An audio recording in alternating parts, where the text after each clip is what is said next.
السلام علیکم ورحمۃ اللہ وبرکاتہ۔ الحمد للہ رب العالمین والعاقبۃ للمتقین، الصلاۃ والسلام علی اشرف الانبیاء والمرسلین وعلی آلہ وصحبہ اجمعین، اما بعد فقد قال اللہ تبارک وتعالی فی القرآن المجید والفرقان الحمید، اعوذ باللہ من الشیطان الرجیم، بسم اللہ الرحمن الرحیم۔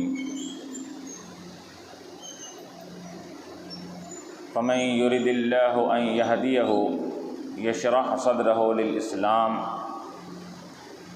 ومن يرد ان یضلہ یجعل صدرہ ضیقا حرجا کأنما یصعد فی السماء كذلك يجعل الله الرجس على الذين لا يؤمنون وهذا صراط ربك مستقيما قد فصلنا الآيات لقوم يذكرون لهم دار السلام عند ربهم وهو وليهم بما كانوا يعملون۔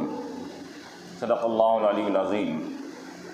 قال تعالى في مقام آخر في شأن حبيبه الكريم إن الله وملائكته يصلون على النبي يا أيها الذين آمنوا صلوا عليه وسلموا تسليما اللهم صل على سيدنا۔ حاضرین اکرام و معزز سامعین، ابھی میں نے سورہ انعام کی جن آیات کی تلاوت کا شرف حاصل کیا، اس میں اللہ تبارک و تعالی شرح صدر، سینہ کے کھل جانے کا، سینے کے کشادہ ہونے کا ذکر فرما رہا ہے کہ اللہ تعالیٰ کس کے سینے کو اسلام کے لیے، اعمال کے لیے کھولتا ہے اور کس کے سینے کو تنگ کر دیتا ہے۔ چونکہ اس سے پہلے کہ آیات میں ذکر کیا گیا کہ ایمانی زندگی جو ہوتی ہے وہ نورانی ہوتی ہے، اور کفر اور شرک کی زندگی یہ ظلمانی تاریکی والی زندگی ہوتی ہے۔ اب یہاں پر اس کی علامتیں بیان کی جا رہی ان آیات میں کہ نورانی زندگی کی علامتیں کیا ہیں، کیسے پہچانے کہ یہ نورانی، نور والی، روشنی والی زندگی گزار رہا ہے یا یہ تاریکی والی زندگی گزار رہا ہے۔ اس کو سمجھانے کے لیے اللہ تعالیٰ فرما رہا ہے کہ فمن یرد اللہ ان یہدیہ یشرح صدرہ للاسلام، بس جس کسی کے ساتھ اللہ تعالیٰ چاہتا ہے کہ اس کو ہدایت دے تو کیا کرتا ہے؟ یشرح صدرہ للاسلام، اس کے سینے کو اسلام کے لیے کھول دیتا ہے، اسلام کے لیے اس کا سینہ کھل جاتا ہے۔ تو اسلام کے لیے، اطاعت کے لیے، اللہ کی فرما برداری کے لیے اگر سینہ کشادہ ہو جا رہا ہے تو سمجھو کہ وہ اس کی زندگی نورانی اور روشنی والی زندگی ہے، اور اللہ تعالیٰ ایسے کے ساتھ بھلائی کا ارادہ فرما کر اس کے سینے کو کشادہ فرما دیا ہے۔ اور جس کا سینہ ہدایت کے لیے اور اعمال صالحہ کے لیے، نیک اعمال کے لیے کھل جاتا ہے تو اللہ کی طرف سے ایک خصوصی عنایات اس دل کو حاصل ہو جاتی ہے۔ یشرح صدرہ للاسلام۔ اب حدیث شریف میں آتا ہے کہ صحابہ کرام نے فرمایا کہ یا نبی اللہ صلی اللہ علیہ وسلم کہ سینے کا شرح صدر ہونا کہ کیا معنی ہے؟ شرح صدر یہ کہا جاتا ہے کہ سینے کا کشادہ ہو جانا، سینہ کھل جانا، یہ شرح صدر سے کیا مراد ہے؟ تو اللہ کے نبی علیہ الصلوۃ والسلام نے فرمایا کہ شرح صدر کا معنی یہ ہے کہ اللہ تبارک و تعالیٰ دل میں ایک نورانیت کو پیدا فرماتا ہے کہ جس کی وجہ سے اس دل سے اب اللہ کی فرما برداری کا مادہ پیدا ہو جاتا ہے، نافرمانی کا مادہ اس دل سے ختم ہونے لگتا ہے، تو سمجھنا کہ شرح صدر ہوا ہے۔ اب اس کی علامتیں کیا ہیں؟ صحابہ نے پوچھا تو حضور علیہ کریم علیہ الصلوۃ والسلام نے فرمایا کہ جس کسی دل کو دنیاوی محبت سے جو دل بے رغبت ہوتا ہے، آخرت کی طرف اس کی لو اور رغبت لگی ہوتی ہے، اور غفلت و لاپرواہی کا وہ شکار نہیں ہوتا، اور موت کے آنے سے پہلے موت کی تیاری میں لگا ہوا ہوتا ہے، تو سمجھنا کہ اس کا شرع صدر ہو گیا ہے۔ ایک تو دنیا کی طرف رغبت نہ ہو، دوسرے رغبت اور تمام تر توجہ اس کی ہو تو آخرت کی طرف ہو، آخرت کی کامیابی کی طرف ہو، اور موت کے آنے سے پہلے موت کی تیاری ہو۔ یہ تین چیزیں جس کے اندر پائی جائے تو سمجھنا یہ علامتیں ہیں اس کے شرع صدر ہونے کی۔ اور چنانچہ علماء نے فرمایا کہ شرع صدر کن چیزوں سے ہوتا ہے، تو علماء فرماتے ہیں ایک تو یہ کہ شرع صدر جس کا ہو چکا ہے، ایسے لوگوں کی صحبت میں رہنے سے بھی اس صحبت میں رہنے والوں کا بھی شرع صدر ہو جاتا ہے۔ نیک لوگوں کی صحبت میں رہنا کہ جن کے دلوں کو اللہ تعالیٰ نے اسلام کے لیے، نیک اعمال کے لیے منتخب فرما لیا ہے، ان کی صحبت میں بیٹھنے سے بھی شرع صدر ہوتا ہے۔ اور پھر دوسری بات یہ کہ کثرت سے درود شریف پڑھنے کی وجہ سے بھی یہ شرع صدر ہوتا ہے۔ اور تیسری چیز علماء نے فرمایا کہ انسان کو مصائب اور پریشانیوں میں مبتلا کیا جا کر اللہ تعالیٰ آزماتا ہے، اور وہ مصائب اور پریشانیوں پر یہ صبر کرتا ہے اور بے صبری کے کلمات زبان پر نہیں لاتا، تو اللہ اس کے دل کو شرع صدر کے ذریعے کشادہ فرما دیتا۔ یہ تین چیزیں ہیں جس سے سمجھا جا سکتا ہے، یہ ان کے ذریعے سے شرع صدر ہوتا ہے۔ پھر علماء نے یہ بھی فرمایا کہ جس کا دل تنگ ہو جائے اگر، تو اس کو وَمَن يَجْعَلْ صَدْرَهُ وَمَن يُرِدْ أَن يُضِلَّهُ، اور جس کو اللہ تعالیٰ گمراہ کرنا چاہتے ہیں تو يَجْعَلْ صَدْرَهُ ضَيِّقًا حَرَجًا، تو اللہ تعالیٰ اس کے دل کو تنگ اور سخت کر دیتے ہیں کہ اب اس کے دل میں اچھائی اور اسلام کے خوبیاں اس کے دل میں آنے نہیں پاتی، اور اس کا دل تنگ اور سخت ہو جاتا ہے، تو یہ علامت ہے اس کے شرع صدر کے نہ ہونے کی۔ وَمَن يُرِدْ أَن يُضِلَّهُ، جس کو اللہ گمراہ کرنا چاہتا ہے، تو اب یہاں علماء فرماتے ہیں کہ اللہ تعالیٰ کسی کو بھی گمراہ کرنا نہیں چاہتا۔ اللہ تو چاہتا ہے کہ ہر ایک کو ہدایت حاصل ہو، لیکن اللہ تعالیٰ کو یہ معلوم ہے کہ یہ شخص لاکھ ہدایت کی طرف بلائے جانے کے یہ ہدایت کی طرف آنے والا نہیں ہے، تو اللہ تعالیٰ اس کو اسی راستے پر لگا دیتے ہیں، اس راستے پر اس کو چھوڑ دیتے ہیں اسی حالت میں۔ تو اس کو گمراہ کرنے کے معنی یہ ہے کہ وہ چونکہ آ رہا ہی نہیں ہے تو اللہ تعالیٰ اس کو اسی گمراہی کے راستے پر چھوڑ دیتے ہیں۔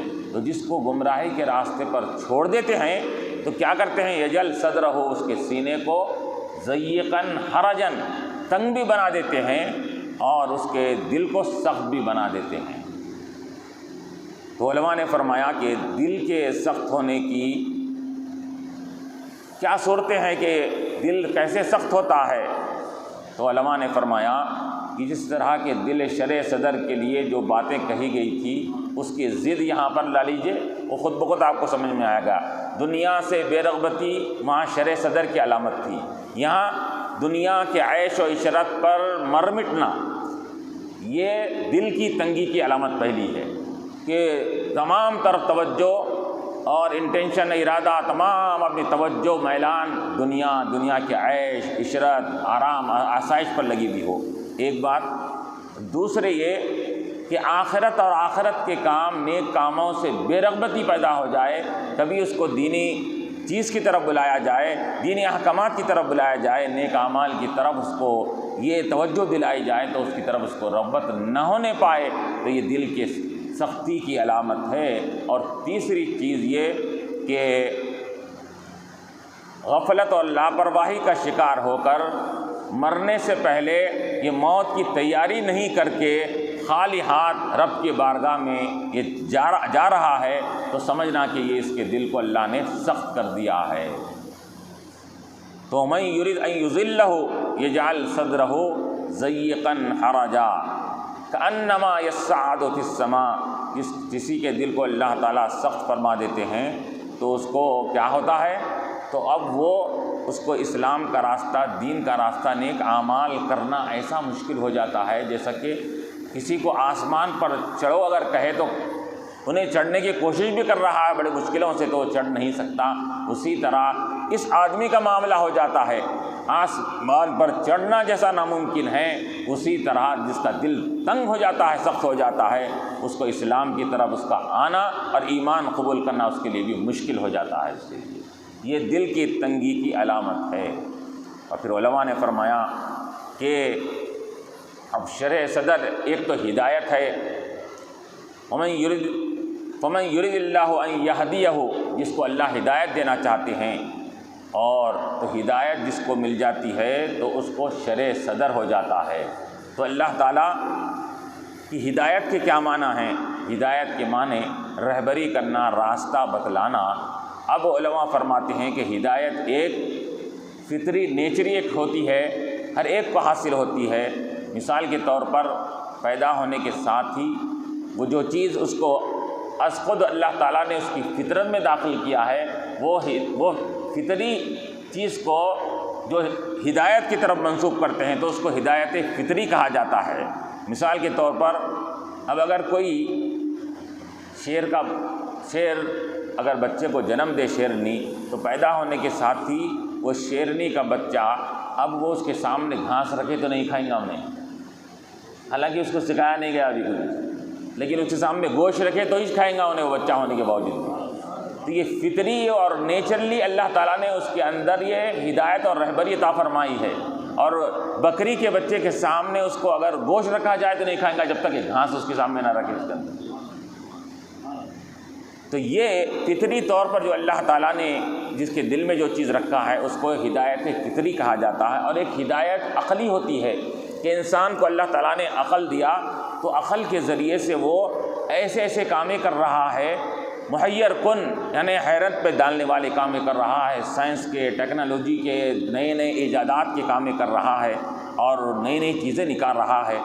تو یہ ہدایت عقلی ہوئی۔ جیسا کہ آج یہ یورپین کنٹری ہے اور مختلف کیا ہے یہود و نصارہ کی تنظیمیں ہیں، یہ آج ایجادات کو نکالنے میں لگے ہوئے ہیں، نئے نئے سائنس اور ٹیکنالوجی کی چیزیں نکال رہے ہیں۔ تو یہ ان کو جو عقلی رہبری حاصل ہوئی تو اس عقلی رہبری کو بھی ہدایت کہا جاتا ہے، یہ ہدایت عقلی ہے۔ لیکن یہ ہدایت عقلی جس کو مل جاتی ہے تو اس کو ہدایت اسلام یعنی اسلام کی ہدایت ملنا ضروری نہیں ہے۔ اللہ تعالیٰ کس کو فطری تو ماں کے پیٹ سے پیدا ہوتے ہوئے اس کو عطا کر دیتا ہے اور عقلی صلاحیت دیتا ہے، تو عقلی صلاحیت عقلی رہبری کے ذریعے سے انہیں نئے نئے ایجادات کرتا ہے۔ اور نئے نئے ایجادات کرنے کے لیے اسلام سے وابستہ ہونا اس کا کوئی ضروری نہیں ہے اس کے لیے۔ کیوں؟ اللہ تعالیٰ ہر ایک کو عقل دیا ہے وہ اللہ تعالیٰ نے، اور جو اپنے عقل کو کام میں لائے گا، استعمال کرے گا، وہ اپنے عقل کو صلاحیتوں کو پیش نظر رکھتے ہوئے آگے بڑھتے جائے گا، ترقی کرے گا۔ تو اس عقلی ترقیوں کے لیے اسلام یا غیر اسلام، مسلمان غیر مسلم ہونا کا کوئی شرط نہیں رکھی گئی ہے۔ اسی وجہ سے آج ہم دیکھ رہے ہیں کہ سائنس اور ٹیکنالوجی میں یہ مسلمانوں سے زیادہ غیر مسلم لوگ ہی آگے بڑھے ہوئے ہیں اور نئے نئے ایجادات کر رہے ہیں، کیونکہ ان کو عقلی صلاحیت اللہ تعالیٰ نے عطا فرمائی ہے۔ تو ایک یہ ہوا، اور تیسری چیز یہ ہے کہ ایک ہوتی ہے ہدایت شرعی ہوتی ہے کہ اللہ تبارک و تعالیٰ دین اور دین اسلام کی طرف اس کو رہبری فرما کر اس کو اس کی طرف گامزن کر دینا، یہ ہوتی ہے ہدایت شرعی۔ یہ شرعی ہدایت جس کے پاس ہوتی ہے تو وہی شخص اللہ تعالیٰ کے نزدیک پسندیدہ ہوتا ہے۔ تو شرعی ہدایت کیا ہوتی ہے کہ شرعی ہدایت یہ ہو رہی ہے کہ اللہ تبارک و تعالیٰ اس کے دل میں ایمان قبول کرنے کا مادہ بھی پیدا کرتا ہے، ایمان قبول کرنے کے بعد نیک اعمال کرنے کا کہ اس کو رغبت اور شوق بھی اس کے دل میں پیدا فرماتا ہے، اچھے کاموں سے اس کو یہ لگن بھی لگی ہوئی ہوتی ہے اور برے کاموں سے نفرت ہوتی ہے۔ تو یہ ہدایت شرعی ہدایت ہوئی۔ تو اللہ تعالیٰ یہاں پر فرما رہا ہے وَمَن يُرِدْ فمن یرید اللہ ان یہدیہ، جس کو ہدایت دینا چاہتا ہے اللہ تعالیٰ تو اس کو شرح صدر فرماتے ہیں، اور جس کو گمراہ کرنا چاہتے ہیں تو اس کے دل کو سخت کر دیتے ہیں۔ ایسا معلوم ہوتا ہے کأنما یصعد فی السماء، گویا کہ وہ آسمان پر بلند ہو رہا ہے، چڑھ رہا ہے۔ جیسا آسمان پر چڑھنا ناممکن ہے، اسی طرح اس شخص کا ہدایت کی طرف، ایمان کی طرف اور نیک اعمال کرنا اس کے لیے بھی مشکل ہو جاتا ہے۔ اب یہاں پر علماء نے یہ بھی فرمایا کہ ہر ایک کا شرح صدر کے انداز اور طریقے الگ الگ ہے۔ کوئی صرف ایمان کے ذریعے سے اس کا سینہ کھلا اور ایمان اس کے اندر پایا جاتا ہے، اعمال صالحہ نہیں ہے۔ علماء فرماتے ہیں کہ جیسا جتنا آپ گھر کا دروازہ کھولیں گے اتنے وہ چیز اندر داخل ہوں گی اس کے اندر، اسی طرح آپ اپنے سینے کے قلب کے دروازے کو جتنا کھولیں گے قلب کے اندر اتنے نورانیت پیدا ہوگی، اچھی چیزیں آپ کے اندر آئیں گی اس کے اندر۔ کوئی شخص اگر صرف ایمان تو لا لیا ہے، دل کے اندر ایمان کو جگہ تو دے دیا ہے، لیکن اعمال صالحہ نہیں کرا، تو گویا کہ ایسا معلوم ہو رہا کہ گویا کہ انہیں دروازہ کو پورا نہیں کھولا، بالکل تھوڑی سی سان کھولا اور اس کے اندر کچھ چیز گئی اور باقی کی چیزیں اب اندر داخل ہو نہیں پا رہی ہے اس کے اندر۔ تو کوئی دروازہ آدھا پاؤ کھولتا ہے، کوئی آدھا کھولتا ہے، کوئی پورا دروازہ اللہ تعالیٰ کسی کا کھول دیتا ہے۔ تو جس کسی کا پورا دروازہ کھل جاتا ہے تو شرح صدر میں کمال کا مقام رکھتا ہے اس کا، اور یہ مقام انبیاء، صحابہ، اولیاء اللہ کو یہ مقام حاصل ہے کہ اللہ تبارک و تعالیٰ ان کے سینے کو مکمل طور پر کھول دیتا ہے۔ اب جب جس طرح آپ کا گھر کا دروازہ اگر مکمل کھول دیتے ہیں تو باہر کی ٹھنڈی ہوائیں پورے مکمل طریقے سے اندر آتی ہے، اسی طرح جس کا قلب کا دروازہ، سینے کا دروازہ کھول دیتے ہیں اللہ تعالیٰ مکمل، تو ہر قسم کی نورانیت اس کے دل کے دروازے سے اندر داخل ہونے لگتی ہے اس کے اندر۔ تو یہی فرما رہے ہیں کہ اب یہاں پر دل کے دروازہ جس کو جتنا کھلا اس کے اعتبار سے اس کے اندر نورانیت پیدا ہوتی ہے، جتنا کم کھولے گا وہ نورانیت اس کے اندر کم داخل ہوگی۔ کأنما یصعد فی السماء کذلک یجعل اللہ الرجس علی الذین، اور پھر علماء نے یہ بھی فرمایا کہ شرح صدر جب ہو جاتا ہے انسان کا تو ہر اچھی چیز اس کے اندر سمانے لگتی ہے، کامل طریقے سے جب سینہ کھل جاتا ہے تو ہر نورانیت اس کے اندر آ جاتی ہے، تمام چیزیں اس کے اندر سمانے لگتی ہے۔ ارے تمام چیزیں تو یہ تو دور کی بات ہے، وہ تو سما سکتی ہیں، لیکن حدیث شریف میں کیا آیا ہے کہ لا یسعنی شیء، کہ اللہ تعالیٰ حدیث قدسی میں فرماتا ہے کہ مجھے کوئی چیز اپنے اندر سما نہیں سکتی سوائے اس مومن کے دل کے، کہ مومن کے دل میں سما سکتا ہوں۔ اللہ نے فرمایا مومن کے دل، ایسا دل ہے اس کا قلب کہ میں اگر سما سکتا ہوں کسی کے اندر تو مومن کے دل کے اندر سما سکتا ہوں۔ تو معلوم یہ ہوا کہ شرح صدر جب کامل ہو جاتا ہے تو ہر قسم کی نورانیت آ جاتی ہے، تو رب تبارک تعالیٰ کی جلوہ گری اور اس کے رحمتوں کی بارش بھی اس کے دل پر ہونے لگتی ہے اس کے اندر۔ یہ حدیث شریف کا یہ مطلب یہاں ظاہر ہو رہا ہے کہ مجھے کوئی چیز سما نہیں سکتی سوائے مومن کامل کے دل کے، میں اس کے دل کے اندر بھی سما سکتا ہوں۔ کذالک یجعل اللہ الرجس علی الذین لا یؤمنون، اسی طرح یجعل اللہ الرجس، اللہ تبارک و تعالی یہ عذاب کو مقرر فرماتا ہے الذین علی الذین، ان لوگوں پر جو ایمان نہیں رکھتے اور جنہوں نے اپنے دل کو تنگ کر لیا، ایمان کو اپنے دل میں داخل نہیں کیا، تو ایسے لوگوں کے لیے اللہ فرما رہا ہے کذالک یجعل اللہ الرجس۔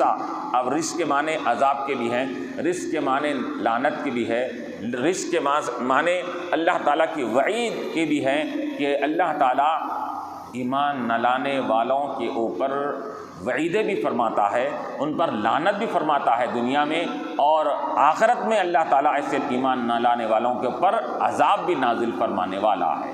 کذالک یجعل اللہ الرجس علی الذین لا یؤمنون۔ تو معلوم یہ ہوا کہ دل کی تنگی ہو جانے کے بعد اس شخص جو دل کی جس سختی کے ساتھ جو دنیا میں زندگی گزار رہا ہے، تو صرف سختی کے ساتھ زندگی نہیں گزار رہا ہے بلکہ اس سخت دل والے کے اوپر اللہ کی طرف سے پھٹکار بھی ہوتی ہے، لعنت بھی ہوتی ہے، وعیدیں بھی ہوتی ہے، یہ دنیاوی تمام چیزوں میں، دنیا میں رہے تک اس کے اوپر اللہ کی لعنت ہوتی ہے، اور آخرت میں اللہ کی طرف سے کیا اس پر عذاب ہوگا۔ کذالک یجعل اللہ الرجس علی الذین لا یؤمنون۔ پھر آگے اللہ فرما رہا وہذا صراط ربک مستقیما، یہ آپ کے رب کا راستہ ہے۔ ھذا صراط ربک، یہ آپ کے رب کا یہ راستہ ہے جو سیدھا اور بالکل ٹیڑھا بنگی سے خالی ہو کر سیدھا راستہ آپ کا جو چل رہا ہے، آپ کے رب کا یہ راستہ یہی ہے۔ کون سا راستہ؟ یہ ہدایت کا راستہ، جس کو اللہ تعالیٰ ہدایت دیتے ہیں، شرع صدر فرماتے ہیں، ہدایت کا راستہ، قرآن کا راستہ، رسول کا راستہ، یہ راستہ سیدھا راستہ ہے، اور اس راستے پر جو چل کر جائے گا وہ رب تک پہنچنے والا ہو جائے گا اس کے اندر۔ اس وجہ سے یہاں پر کیا بولا گیا؟ آپ کے رب کا راستہ ہے یہ، ھذا صراط ربک۔ تو یہاں پر اللہ تعالیٰ نے ہدایت اور اسلام،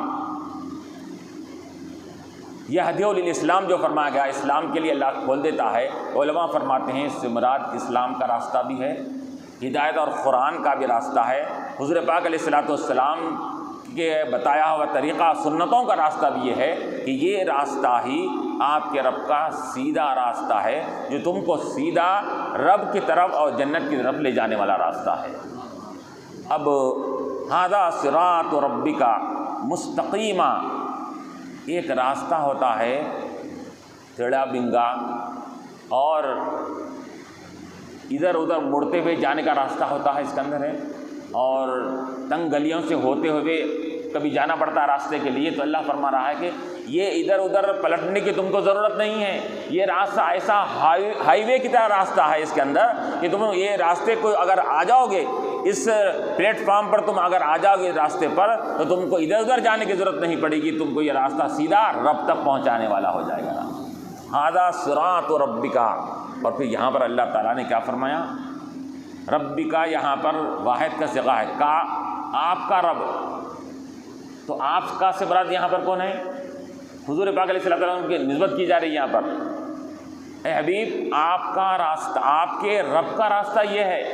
تو یہاں پر حالانکہ اللہ تعالیٰ تمام عالم کا، کائنات کا رب ہے وہ، وہذا صراط ربکم، تم تمام لوگوں کے رب کا راستہ ہے، یہ نہیں کہا گیا یہاں۔ صرف کیا کہا گیا؟ یہ اپنے رب ہونے کی ربوبیت کی نسبت اللہ تعالیٰ نے حضور کی طرف فرمائی، آپ کا رب فرمایا اس کے اندر۔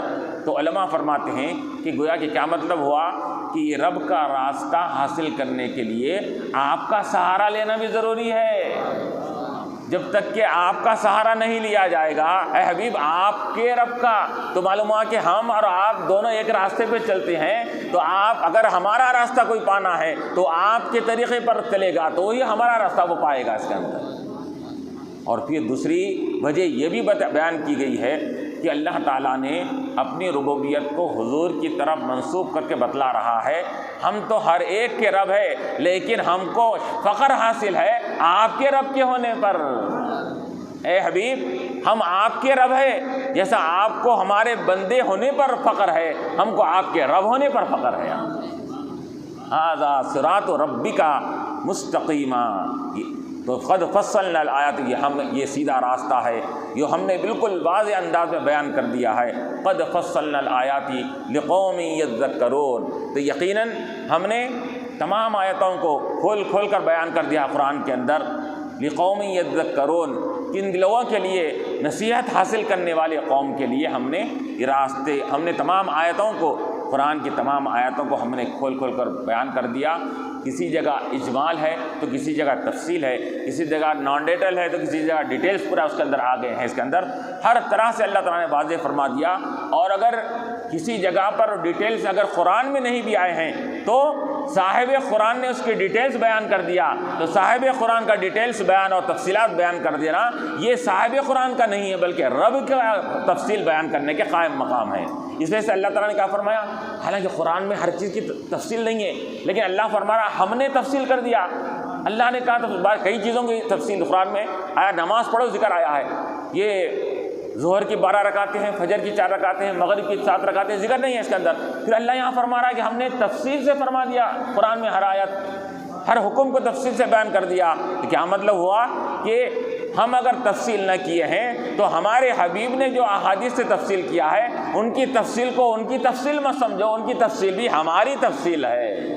قد فصلنا، ہم نے تفصیل کر دیا ہے، ہر آیتوں کو کھول کھول کر بیان کیا گیا ہے۔ لقوم یذکرون، نصیحت حاصل کرنے والی قوم کے لیے، جو نصیحت حاصل کرنا چاہتی ہے اس کے لیے ہر قسم کی سہولت اور تفصیل اور ڈیٹیلز اور وضاحت اور شرح حاصل ہم نے تمام کے لیے کر دیا ہے اس کے اندر۔ لہم دار السلام عند ربہم وولیہم بما کانوا یعملون۔ اب اللہ فرما رہا ہے کہ اب یہ ہدایت کا ذکر بھی کیا گیا، اسلام کا ذکر کیا گیا کہ اسلام یہ کیا چاہتا ہے، اسلام اطاعت چاہتا ہے، اسلام سرنگوئی چاہتا ہے۔ اسلام کے معنی یہ ہوتے ہیں کہ اللہ کا وہ پسندیدہ راستہ جس راستے پر چل کر انسان سرخرو اور کامیابی حاصل کرتا ہے اس کو اسلام کا راستہ کہا جاتا ہے۔ تو جب اسلام کا ذکر کیا گیا، ہدایت کا ذکر کیا گیا، صراط مستقیم کا ذکر کیا گیا، تو آگے اللہ تعالیٰ فرما رہا ہے ان راستوں پر چل کر جو پورا اپنا راستہ طے کر لیتا ہے پھر اس کا نتیجہ کیا نکلنے والا ہے؟ لہم دار السلام عند ربہم، رب کے پاس پہنچیں گے تو ان کو دار السلام جنت ملنے والی ہے ان کے پاس۔ یہ تم ہدایت پہلے حاصل ہوئی، اسلام کو دامن سے وابستہ ہو گئے، پھر اس کے بعد تم نے صراط مستقیم پر پورا گامزن ہو کر سیدھے راستے پر چلتے رہے، جب اس کا اینڈ ہو گیا، اینڈ کے بعد کیا ہونے والا ہے؟ تو اللہ فرما لہم دار السلامی، ان کے لیے دار السلام ہے۔ دار السلام سے مراد یہ علماء فرماتے ہیں سلام اللہ کا نام بھی ہے۔ دار السلام کے معنی ہے کہ اللہ کا گھر، اللہ کا گھر۔ تو بتا رہے ہیں کہ اللہ کا گھر سے مراد، تو یہ بتا رہے یہاں پر اللہ کے گھر سے مراد یہ اللہ وہاں رہنے والا ہے، نعوذ باللہ یہ مطلب نہیں ہے، بلکہ اس چیز کی عظمت کو ظاہر کرنے کے لیے اللہ کی طرف، جیسے کہ مسجد کو اللہ کا گھر بولتے ہیں، کعبۃ اللہ اللہ کا گھر کہا جاتا ہے، کہ اللہ تعالیٰ یہ مسجد میں یا کعبہ میں رہتا ہے نہیں، لیکن اس کی شان بیان کرنے کے لیے کہتے ہیں کہ اللہ کا گھر۔ تو اسی طرح اللہ تعالیٰ جنت کو بھی اپنا گھر کہہ رہا ہے اس کے اندر۔ لہم دار السلامی، ان کے لیے رب کا گھر ان کو ملنے والا ہے۔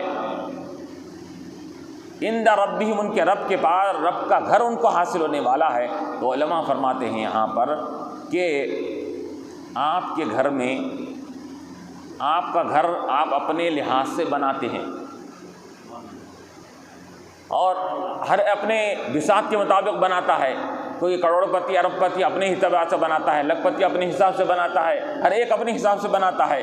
تو تم میں سے جو مالدار ہوتا ہے اگر وہ گھر بناتا ہے تو اس کو گھر کو دیکھ کر لوگ ہشش کرنے لگتے ہیں، کیا گھر بنایا ہے اس کے اندر۔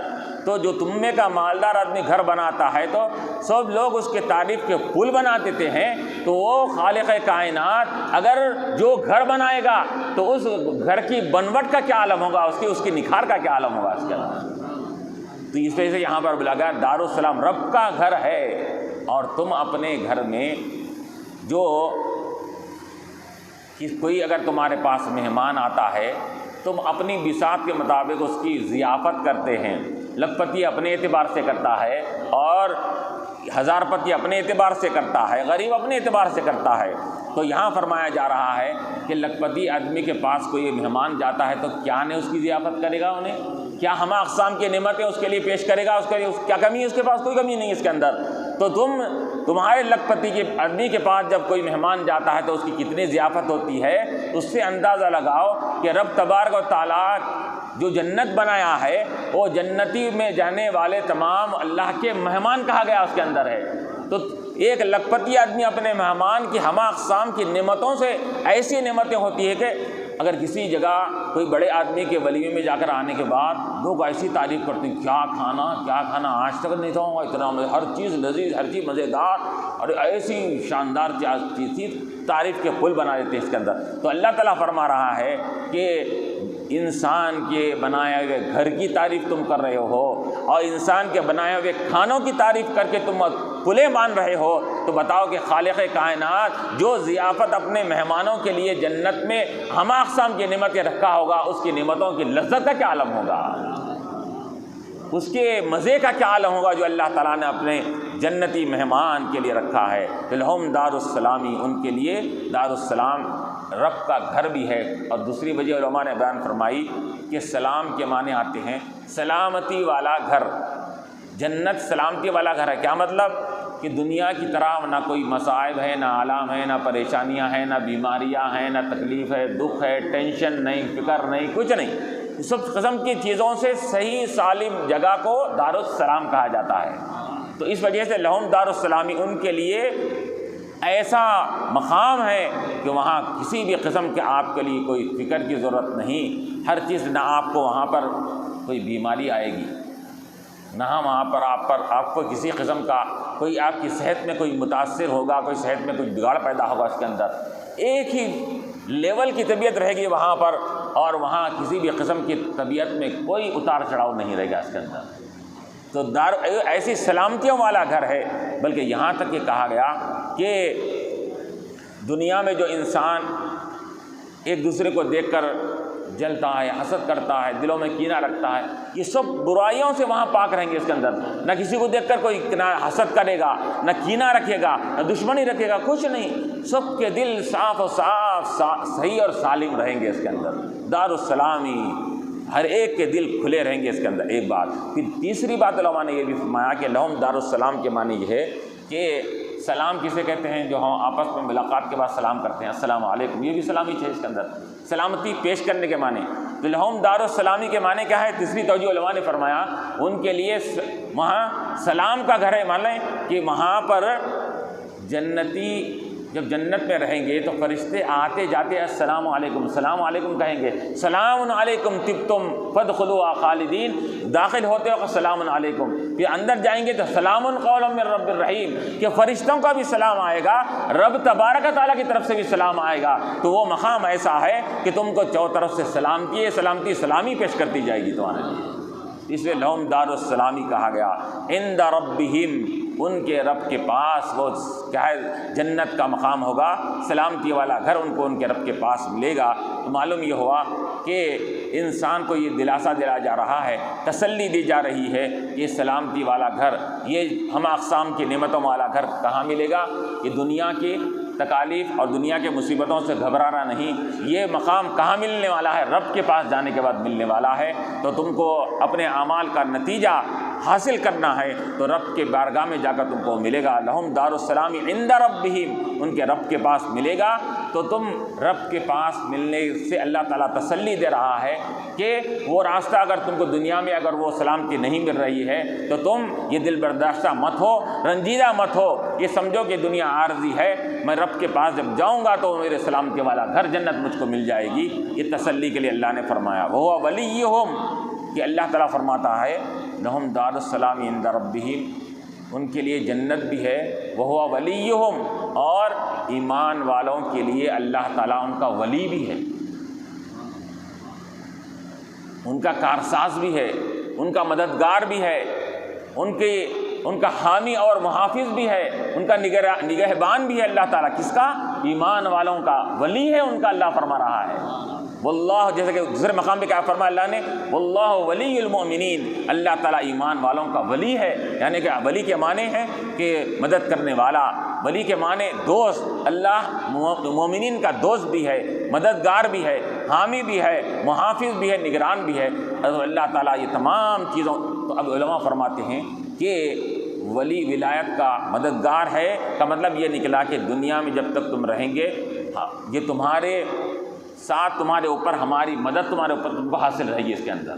وَكَانَ حَقًّا عَلَيْنَا نَصْرُ الْمُؤْمِنِينَ، اللہ نے قرآن دوسرے مقام پر فرمایا کہ ہم پر یہ حق ہے، ہم نے اپنے اوپر یہ لازم کر لیا کہ ہم ایمان والوں کی مدد کریں گے۔ تو یہاں وہی فرما رہا ہے وہ ولیہم، کہ اے ایمان والو تم یہ کبھی بھی رنجیدہ نہیں ہونا کہ کوئی اگر تمہارا مددگار نہ بنے تو یہ سمجھنا کہ رب میرا مددگار ہے، رب میرا محافظ ہے۔ بما کانوا یعملون، اور یہ سب چیزیں جنت کی نعمتیں، ہم اقسام کے رب کی رضامندی، یہ سب کیوں مل رہی ہے؟ بما کانوا یعملون، ان کے اعمال کی وجہ سے۔ یہ اعمال سبب ہے، ذریعہ ہے، وہ اس کا اللہ کی رضامندی کا بھی، اللہ کے دارالسلام میں جانے کا بھی، جنت حاصل کیے جانے کا بھی۔ یہ اللہ تعالیٰ نے فرمایا کہ بما کانوا یعملون، یہ سب چیزیں کیوں دی جائے گی؟ تمہارے اعمال کی سبب سے، تمہارے نیک اعمال کی وجہ سے یہ سب چیزیں تم کو حاصل ہوگی۔ تو علماء فرماتے ہیں کہ یہ عمل کو اللہ تعالیٰ نے سبب اور ذریعہ بنایا، حالانکہ یہ سبب اور ذریعہ باعتبار دخول کے ہے، ورنہ اللہ تبارک و تعالیٰ حقیقی معنی میں یہ اللہ داخل کرنے والا جنت میں، اللہ تعالیٰ اپنے فضل سے داخل فرمائے گا۔ لیکن دنیا میں اللہ تعالیٰ نے اعمال کو رکھا ہے تاکہ بتلانے کے لیے کہ تاکہ یہ نیک اعمال کرو گے تو یہ ذریعہ بنیں گے تم کو جنت میں داخل ہونے کا۔ اگرچہ کہ نیک اعمال جنت میں لے جانے والے نہیں ہوتے، لیکن نیک اعمال رب کے فضل کا ذریعہ بنتے ہیں۔ رب کے فضل کا جب ذریعہ بن گئے تو رب کا فضل ہو گیا، تو فضل کے بعد جنت میں داخلہ ہوگا۔ وآخر دعوانا الحمد للہ رب العالمین۔